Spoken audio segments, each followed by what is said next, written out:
எனக்கும் அவருக்கும் அதான் மோகனுக்கு கல்யாணம் இந்த மாதிரி தான் ஆச்சு. அன்னைக்கு எங்களுக்கு ஹெல்ப் பண்ணது சாரதா டீச்சர். சாரதா டீச்சரா? நம்ம தலைவர் நாராயணோட ஒய்ஃப். அந்த ஊருக்காரங்க அப்படிதான். இந்த டிவில பாக்குற மாதிரி பாம்பு அடிக்கிறது கத்தி குத்தி சண்டைலாம் இல்ல. ஆமா, இனிமே நீங்க இங்கதான் இருக்க போறீங்களா? முடியாதுக்கா, வினோத்தோட அம்மா தனியா இருப்பாங்கல்ல. பிரச்சனையெல்லாம் கொஞ்சம் சால்வ் ஆனதுக்கு அப்புறம் தான் போவோம். இங்க பாரு, ஒரு அக்கா ஸ்தானத்துல இருந்து சொல்றேன், இதுக்கப்புறம் தான் வாழ்க்கையே. அப்புறம் நம்மள மாதிரி பொண்ணுங்க ஃபேமிலியில எல்லா விஷயத்துலயும் இன்வால்வ் ஆகணும். முக்கியமா புருஷங்க மேல கண்ணு வச்சுட்டே இருக்கணும். வந்திருக்காரு வந்திருக்காரு எங்கள் தோழர் வந்திருக்காரு, நீண்ட நாட்களுக்கு பிறகு எங்கள் தோழர் வந்திருக்காரு, அதனாக தானே இப்ப சந்தோஷமா கொண்டாடுறோம். வந்திருக்காரு வந்திருக்காரு, இப்ப நாங்க என்னென்ன பண்ணுவோம், என்ன பண்றதுன்னு தெரியல. என் தேவதையே, வீட்டுக்கு வா, உனக்கு இருக்கு. குடிச்சிட்டு அலப்பறையா பண்ற. அண்ணா அண்ணா எந்தண்ணா? தோழரே, எல்லாத்தையும் சாப்பிட்டு போலாமே. லால் சலாம் தோழர்களே, நான் சீக்கிரம் வீட்டுக்கு போகணும். ஏ வினோத், எலெக்ஷன்ல தோத்தா என்னடா, நம்ம சார்லி சார் எப்படி பதில் கொடுத்தாருன்னு பாத்தியா? அண்ணே, இந்த சரக்கு காட்டுல அரவிந்தண்ண கிட்ட இருந்து நேரா நமக்கு தான்ப்பா வருது. எதுக்குன்னு நினைக்கிற? நம்ம எல்லாரும் ஒன்னா சேர்ந்து குடிக்கிறதுக்கு தான். ஏ வினோத், நீ என்னடா கரண்ட்ல அடி பண்ண காக்கா மாதிரி உட்காந்துருக்க? முதல்ல இதை புடி. இதை பொடி அடிடா. அப்படி போடு. சூப்பரு. அண்ணன் கொடுக்கறேன்ல. கிளம்புங்க. இனி ஒருத்தரையும் இங்க பார்க்க கூடாது. முதல்ல இங்க இருந்து கிளம்புங்க. ஆமா, நான் அவளோட அண்ணம்மா. அண்ணன் என்னென்ன யார் என்ன? போயா. ஓ சரிம்மா, வரட்டுமா? Good night.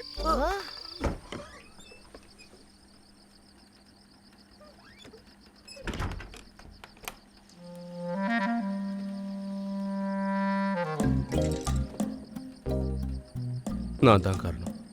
இது எல்லாத்துக்கும் நான் தான் காரணம். இந்த பிரச்சனை எல்லாத்துக்கும் நான் தான் காரணம். இப்ப எதுக்கு அதை பத்தி எல்லாம் யோசிக்கிற? அதை விடு.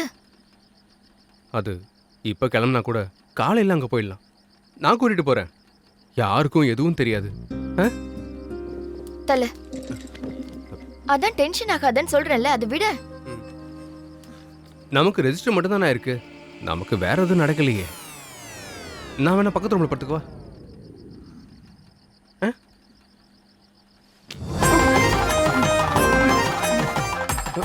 இப்ப சொன்னதை சொல்லு. ஆன்சி, எல்லாம் சரியாயிடும்.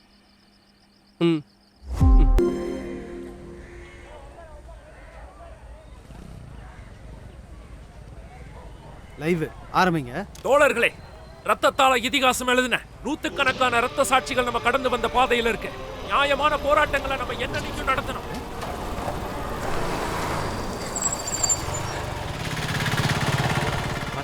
அங்க பாடுற காதல் ஜோடிய கவனமாயிரு. கண்டுக்காத, நீ போ. சும்மா இருக்கடா. பிளஸி, நில்ல, நானும் வரேன். கொஞ்சம் சீக்கிரமா வாடி. நீ எதுக்காகடி இன்னைக்கு வந்த? லீவ் எடுத்து ஒரு வாரம் வீட்ல இருக்க வேண்டியது தானே? கல்யாணம் ஆன உடனே லீவ் எடுத்து வீட்லயே இருந்துட்டா அப்புறம் வேலை அதிகமாயிடும். நீ ஏன்டி எப்படி சொல்ற? அதெல்லாம் நீ கல்யாணம் ஆகும்போது புரிஞ்சுப்பேன். இன்னைக்கு லேட்டா வர்றதுக்கு நாம அக்கா கிட்ட வாங்கி கட்டிக்க போறோம். ஆமா, நீ எதுக்கு லேட்டா வந்த? சித்தியும் பசங்களும் வந்தாங்கடி, அதான் லேட்டு. ஒரு வேளை அக்கா திட்டினாங்கன்னா நீயும் கொஞ்சம் சமாளி. எதுவும் சொல்ல மாட்டாங்க, நீ வா. இவ்வளோ நேரம் எங்க போனீங்க? பஸ். சீக்கிரம் என்ட்ரி பண்ணு. அக்கா, என்னடி? தேங்க்ஸ் எல்லாத்துக்கும். தேங்க்ஸை நீயே வச்சுக்கோ. எப்பவும் ஹாப்பியா வாழணும். இந்த செக்கை எங்க கொடுக்கணும்? சரி. ஐயோ, இது அக்ஷயா நிறுவனம், பேங்க் பக்கத்துல. அப்பா, ஆதார்ல இருக்க அட்ரஸ் எழுதுங்க.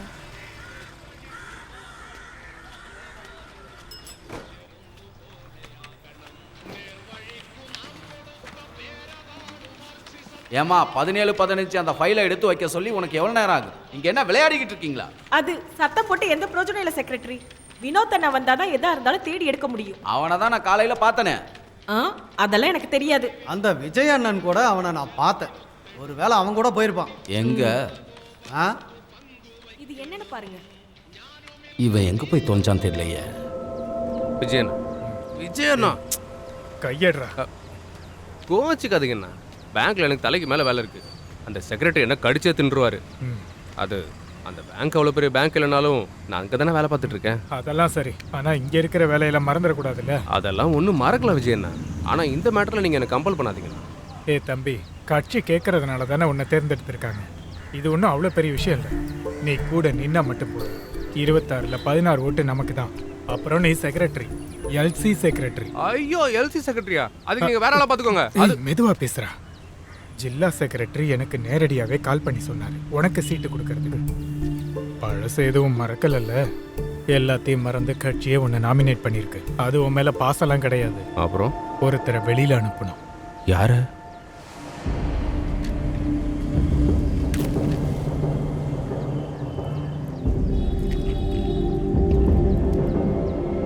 தோழர் அஜிதா. ஐயோ அண்ணா, அவங்க தானே பெரிய ஆளு, அவங்கள அடிக்கட்டுமே.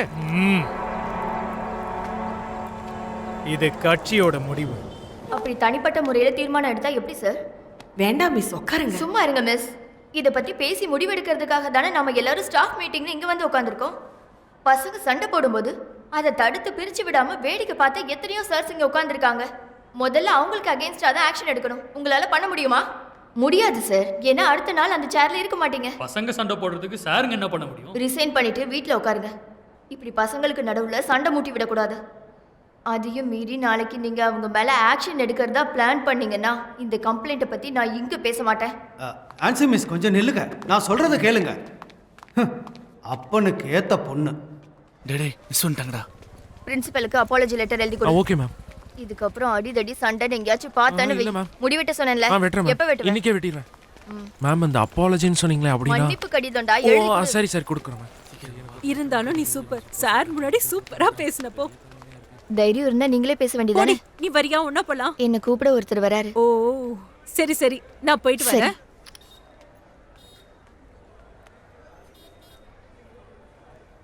தோழர்களே, நம்முடைய புது தலைவரை வரவேற்கிறேன். அதுக்காக ஏரியா செக்ரட்டரி தலைவர் ஜேம்ஸ் மாத்யூவை வரவேற்கிறேன். தோழர்களே, 2 பெயர்கள் இங்க வந்ததுனால நம்ம கட்சிக்கு அதுக்காக ஒரு எலெக்ஷன் வைக்க வேண்டியதா போச்சு.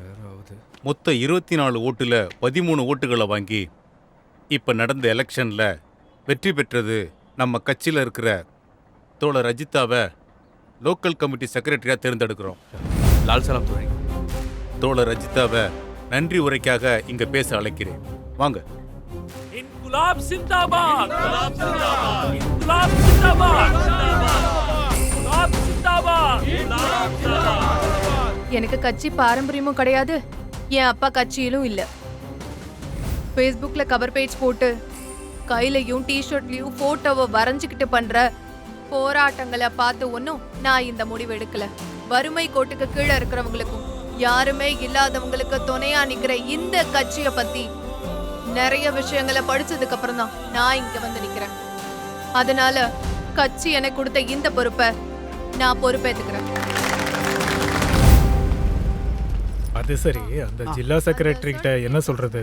இது ஒன்றும் அவ்வளோ பெரிய எலெக்ஷன் கிடையாதுண்ணே. டேய் கிண்டல் பண்ணாத. யார் யார் ஜெயிப்பாங்கன்னு உங்களுக்கு நல்லாவே தெரியும்ண்ணே. வினோத், நாளைக்கு நடக்கிறத பத்தி மறந்துடாத. ஜில்லா செக்ரட்டரி. ஹலோ தலைவரே. அமுதா பார்த்து ரொம்ப நாள் ஆச்சு. ஜெஸ்ஸியோட கல்யாணத்துல பார்த்தது. ஆன்சி என்ன சொன்னா? ஆன்சி ஆன்சி ஐயோ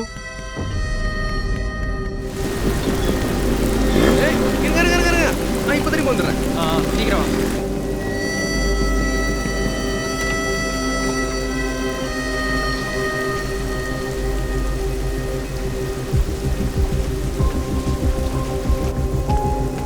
டீச்சர் ஆன்சி. அவன் போயிட்டாளே. போயிட்டாளா? ரொம்ப நேரம் ஆச்சு. ஆமா, ரொம்ப நேரம் ஆச்சு. சரி.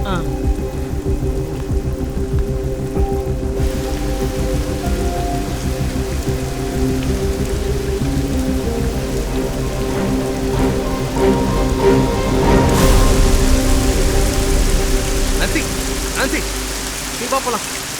என்ன பண்ற நீ? வா போலாம். வா, நீ கிளாஸ் ரூம்ல உட்காந்துருக்க வேண்டியதானே. இங்க வா. இப்போ எதுக்காக இவ்வளோ கோவப்படுற? என்னாலையா? நான் லேட்டாக உன்னை கூட்டு வந்ததா இல்லையா? என் ஃபோன் சைலண்டில் இருக்குன்னு உனக்கு தெரியும்ல. அது நான் மதியத்துக்கு அப்புறம் பேங்க்கில் லீவ் சொல்லியிருந்தேன். அதுக்கப்புறம் விஜய் என்ன கால் பண்ணி நீ என்ன மழையில நிக்க வச்சது ஒருத்தர் இல்ல 2 பேரு.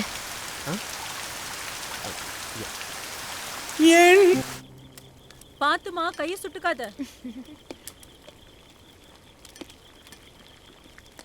என்ன பண்றீங்க? இனிப்பு பணியாரமா? என்ன இருந்தாலும் உங்களுக்கு கொடுக்க முடியாது. சுகர் 360 இருக்கு, ஞாபகம் வச்சுக்கோங்க. அம்மா இதை நான் பக்கத்து வீட்ல கொடுத்துட்டு வந்துடுறேன். மூடி போட்டு பார்த்து கொண்டு போடி. அதெல்லாம் வேணாம்மா, பக்கத்து வீடு தானே. அம்மா நீங்க அடங்க மாட்டீங்கல்ல? குடும்பத்தை விட அந்த கட்சி தான் ரொம்ப முக்கியமா? என்னம்மா நல்ல நாள்ல இவ்ளோ கோவமா இருக்கீங்க? அது இல்லம்மா, இவனை விட கட்சியில பெரிய ஆளா இருந்தவர் தான் என் புருஷன். லோக்கல் கமிட்டி இல்ல, ஜில்லா கமிட்டியா இருந்தாலும் இந்த ஊர்ல எந்த விழாவா இருந்தாலும் சாயங்காலம் 6 மணி ஆச்சுன்னா போதும், கரெக்டா வீட்டுக்கு வந்துடுவாரு. ஊருக்காரங்க அவரை பார்க்க வீட்டுக்கு வந்தாலும் சரி, குடும்பத்துக்கு அப்புறம் தான் எதுவா இருந்தாலும்.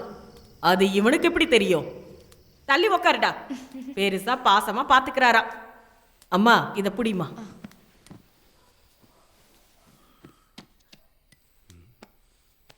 இதெல்லாம் பெருசுப்படுத்தாதீங்க. ஆனா வினோத் அண்ணா. ஏய், நான் வர ஒரு 5 நிமிஷம் லேட் ஆச்சு, அதுக்கு தான் அவ்வளோ பேசிட்டு இருக்காங்க. வாய மூடுறா. குழந்தை கூப்பிட்ட நேரத்துக்கு போனியாடா கழுத. அது விஜய் நான் கூப்பிடும்போது நான் எப்படி நோ சொல்றது? பாத்தீங்களாம்மா, இதுதான் பிரச்சனை. யாருக்கிட்டையும் நோ சொல்லவே மாட்டாரு. 4 மணிக்கு என்ன கூப்பிட வரேன்னு சொன்னாரு, 6 மணிக்கு தான் வந்தாரு. நோன்னு சொன்னா என்ன ஆயிடும்? அதெல்லாம் ஒன்றும் இல்லை, உனக்கு உடம்புல சத்து இல்லை. என்ன இல்ல? அது சத்து இல்ல, நோய் எதிர்ப்பு சக்தி. அது ரெண்டும் ஒன்று தானே. நான் இனி எங்கேயும் போகல, இங்கே தான் இருப்பேன். போதுமா? ஏய் வினோத், சரிங்கம்மா, டைம் ஆயிடுச்சு, நான் கிளம்புறேன். என்னடா பண்ணிட்டு இருக்க? ஏய் வெளியில வாடா, அண்ணன் கூப்பிடுறேன்ல, வெளியில வா. ஓ கால்ல உள்ளியா? நான் என்னன்னு பார்த்துக்கிறேன். இது 2 எடுத்துக்கிறேன். ஏய் இவன் திருந்தவே மாட்டான். இவன் திருந்தனுன்னா வெளியே வந்திருக்கானே அவனையும் அவன் ஃப்ரெண்ட்ஸையும் தொடப்பக்கட்டையால அடிக்கணும். நீ படுமா, அவனை எல்லாம் எதிர்பார்க்காத. யார் வந்து கூப்பிட்டாலும் அவன் பாட்டுக்கு போயிடுவான்.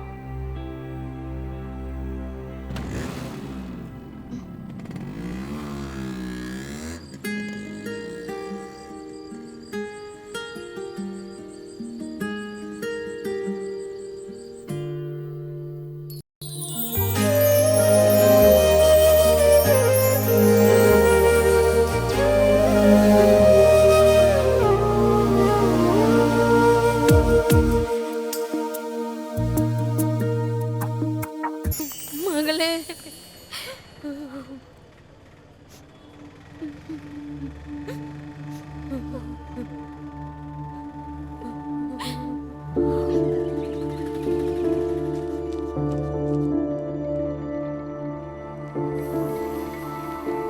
ப்ரெஷர் இவ்வளவு அதிகமா இருக்கு, என்னாச்சு உங்களுக்கு? ஏற்கனவே சாப்பிட்ற மருந்து இருக்குல்ல, அதை 3 வேளைக்கு கொடுங்க, சீக்கிரமா சரியாயிடும். மருந்து கொடுக்கறதுனால சரியாகும்னு தோணல. அப்ப சரி, நான் கிளம்புறேம்மா. ஏதாவதுனா கால் பண்ணுங்க, வரேன். உங்ககிட்ட அவ வேற எதை பத்தியும் கேட்கலல்ல? எப்படி கேப்பா? என்னை பார்த்த உடனே ஓடி வந்து கட்டி பிடிச்சி அழ ஆரம்பிச்சிட்டா. நான் எல்லாம் தெரிஞ்சுக்கிட்டேன். இப்ப நான் என்ன செய்யறது? அவளை பார்த்தா மட்டும் போதும். இப்படி அழுதுகிட்டே இருந்தா என்ன பிரயோஜனம்? உடம்பு தான் சரியில்லாம போகும். இங்க பார், இந்த குடும்பத்துல பிறந்த ஒரே ஒரு புள்ள அவதான். இதே கையால தான் நான் அவளை வளர்த்தேன். அவளுக்கு இப்போ 4வது மாசம். அவ என்ன வேணாலும் பண்ணிருக்கட்டும். அந்த கோவத்தை அந்த குழந்தை மேல காட்டினா அந்த கடவுள் பொறுத்துக்கவே மாட்டார். நீ போய் அவளை பார்க்கணுமா? அதுக்கு முன்னாடி இந்த விஷயத்த சார்கிட்ட சொல்லணும்ல.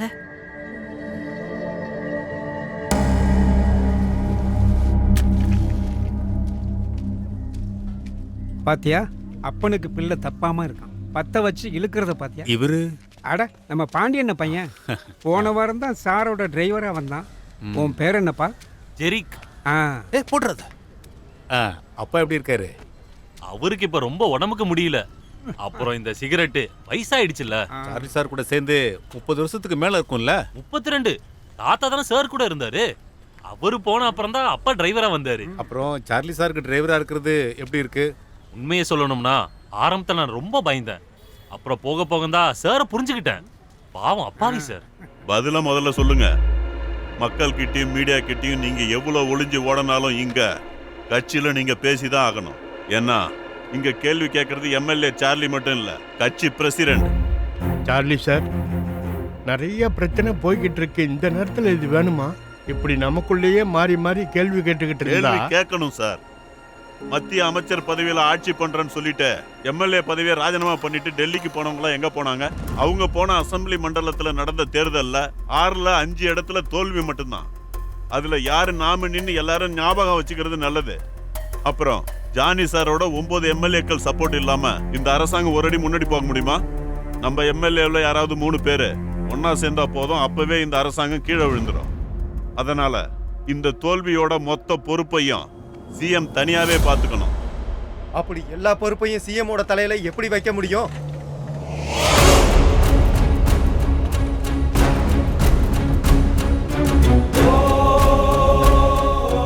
3/2 மந்திரி பதவியை வாங்கும்போது இந்த அரசாங்கத்து மேல போடுற பழியில 3/2 பங்கையும் பொறுப்படுத்திக்கணும்னு சொல்லி தெரியணுமா? அதுக்கப்புறம் இந்த தேர்தல்ல நம்ம ஆளுங்க தோத்தாங்களா இல்ல தோக்கடிச்சாங்களான்னு சொல்றதுக்கு பதில் சொல்ல வேண்டியது சிஎம் இல்ல, கட்சி பிரசிடென்ட். அப்ப சுய புத்தி இல்லாத ஒருத்தர் தான் சிஎம் நாற்காலியில உட்காந்துருக்காருன்னு கூட இருக்கிறவங்களுக்கு நல்லா தெரிஞ்சிருக்கு போல. சந்தோஷம். கேள்வி கேட்கறதுக்கு முன்னாடி கேம்பஸ்லயும் பிரச்சாரத்திலையும் மட்டும் பேசி ஷைனாய் வந்தவங்களுக்கு இந்த அரசியலுங்கிற கலரியில தலைவருங்கிற சொல்லுக்கு அர்த்தத்தையும் பவரையும் சொல்லி கொடுங்க எம்எல்ஏ சார். அவ்வளவு பவர் இருந்தா நீங்க அடுத்த படிக்கு தானே போகணும். கட்சி பெருசா தலைவர்கள் பெருசான்னு புரிய வைக்க இங்க எல்லாத்தையும் விட்டு போனவங்க எல்லாரும் போன வழியிலே திரும்ப வந்த கதையும் இருக்கு. அதை யோசிச்சு பாக்குறதும் நல்லது. யோசிக்க எதுவும் இல்ல சதீஷ். நீ கேள்விப்பட்டும் புத்தகத்துல படிச்சும் தெரிஞ்சுக்கிட்ட அரசியல் பார்த்து பழகி அனுபவிச்சுதான் நான் இந்த பொசிஷன்ல இருக்குங்கிறத மறந்துடாதீங்க. பாயா.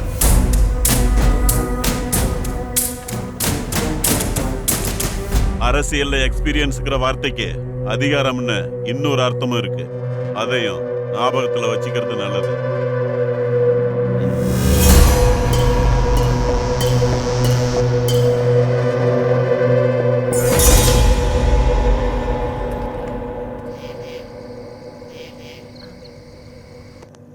எல்லாரையும் ஆசீர்வதிப்பாராக.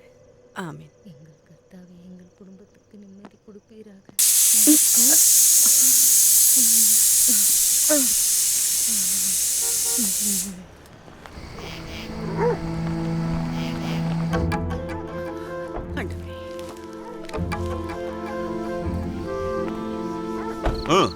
எப்படி இருக்கு காதர்? சின்ன பொண்ணுக்கு வந்த வரனை பேசி முடிச்சிட்டல? ஆமா. 4ஆம் தேதி கல்யாணம். முத பத்திரிக்கை உங்களுக்கு வைக்கலாம் தான் வந்தேன். நல்லது. வந்துருங்க தலைவரே. எந்த சாக்கும் சொல்லிடாதீங்க. பாக்குறேன். அவளோட படிப்பெல்லாம் முடிஞ்சிருச்சா? ஆமா. ஷகானா தானே அவ பேரு? அவ மூத்தவ, இவ 2வது பொண்ணு சுகானா. சுகானா. எல்லாம் நல்லபடியா நடக்கட்டும். சரிங்க தலைவர். குமார், டேட்டை குறிச்சு வச்சுக்க. ஜான்சன் வந்து எடப்பாடி தோழர் வந்திருந்தாரு. கொஞ்சம் காசு கொடுத்தாரு. எவ்வளோ? 1.5 CR. எண்ணி பாத்தியா? நானும் எண்ணி பார்த்தேன், மிஷினும் எண்ணி பார்த்துச்சியா. சரியா இருக்கு. நீ அதுல ஒரு 1.25 எடுத்து நான் சொல்ற ஆளுக்கு கொடு. நிபந்தனையை பத்தி எழுதணும். உடனே மீதியை கையில வச்சுக்க. ஜான்சன் ஐயா, நீ அந்த இல்ல ஒண்ணு இல்ல. சரியா, மத்தத பாத்துக்க. எங்க இருந்து வரீங்க? நான் கோயம்புத்தூர்ல இருந்து வர்றேன். இங்க வாங்க. என்ன விஷயம்? வாரத்துல ஒரு நாள் டயாலிசிஸ் பண்ணணும். ஏதாச்சும் சாப்பிட்டீங்களா?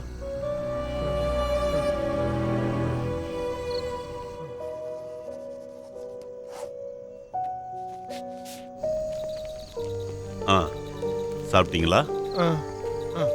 உங்க ஊருக்கு கடைசி பஸ் எப்போ? தெரியல. குமார தலைவரே, கோயம்புத்தூருக்கு எப்படா பஸ்? 9:30க்கு ஒரு பஸ் இருக்குங்க. 9:30க்கு? அது கிடைக்கலனா வந்துருங்க. என்னால ஏதாவது செய்ய முடிஞ்சிருந்தா நான் ஏதாவது வேலைக்கு போயிருப்பேன். வேற எந்த வழியும் இல்லாதனால தான். கவலைப்படாதீங்க. நான் ஜானி சார் ஆபீஸுக்கு கால் பண்ணி பேசிட்டேன். சரியா? சரியா. நம்ம ரெவென்யூ மினிஸ்டர் மருத்துவ திட்டத்துல உங்களுக்கு உதவி பண்றதா என்கிட்ட சொல்லிட்டாரு. மற்ற செலவுகள்லாம் அப்படியே சமாளிச்சுக்கலாம். சரிங்களா? இது நம்ம கோயம்புத்தூர் பிரசிடென்ட் ரவி இருக்காருல்ல, அவர்கிட்ட கொடுத்துருங்க. மற்றதை அவங்க பார்த்துப்பாங்க. ரொம்ப நன்றி. குமாரே, சொல்லுங்க தலைவரே. பஸ் ஸ்டாண்ட்ல விட்டுரு.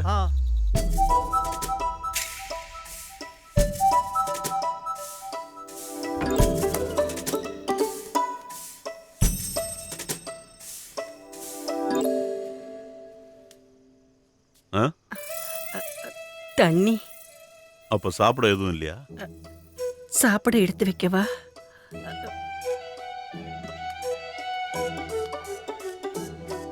இவருக்கு என்ன ஆச்சு? என்னாச்சுமா? என்னால கண்டிப்பா முடியாதுக்கா. எனக்கு இந்த விஷயத்தை அவர்கிட்ட சொல்றதுக்கு தைரியம் இல்ல. அப்போ உன் பொண்ணை நீ பார்க்க மாட்டியா? இங்க பார், ஒன்னு சொல்றேன், நல்லா கேட்டுக்கோ. நீ இப்ப சொல்றதுக்கான தைரியம் வர வைக்கலன்னா எப்பவும் நீ உன் பொண்ணை பார்க்கவே முடியாது.